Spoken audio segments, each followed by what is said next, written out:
વિશ્વની સૌથી ઊંચી પ્રતિમા સ્ટેચ્યુ ઓફ યુનિટી એકતાનગર ખાતે ભારતના રાષ્ટ્રપતિ દ્રૌપદી મુર્મુ 2 દિવસીય પ્રવાસે આવી રહ્યા છે। તેમનો પ્રવાસ આગામી 26 ફેબ્રુઆરીથી શરૂ થશે। આ મુલાકાતના સંદર્ભમાં નર્મદા જિલ્લા કલેક્ટર એસ.કે. મોદીની અધ્યક્ષતામાં પ્રારંભિક બેઠક યોજાઈ હતી। કલેક્ટર કચેરીના સભાખંડમાં યોજાયેલી આ બેઠકમાં જિલ્લાના અમલીકરણ અધિકારીઓ અને સ્ટેચ્યુ ઓફ યુનિટીના અધિકારીઓ હાજર રહ્યા હતા। આ બેઠકમાં રાષ્ટ્રપતિના પ્રોટોકોલ મુજબની કામગીરી અંગે વિસ્તૃત ચર્ચા કરવામાં આવી હતી। વિવિધ વિભાગોના અધિકારીઓ વચ્ચે કામગીરીની વહેંચણી કરવામાં આવી છે। આ માટે અલગ અલગ સમિતિઓની રચના પણ કરવામાં આવી છે।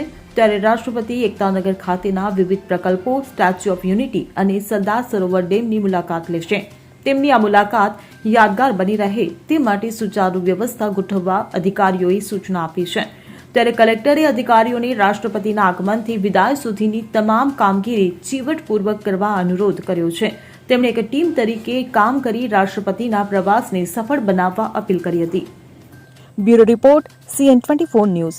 હવે જુઓ દેશ દુનિયાની તમામ ખબરો તમારી આંગળીના ટેરવે। ઉઠાવો મોબાઈલ અને Google Play Store પરથી ડાઉનલોડ કરો અમારી CN24 ન્યૂઝ મોબાઈલ એપ।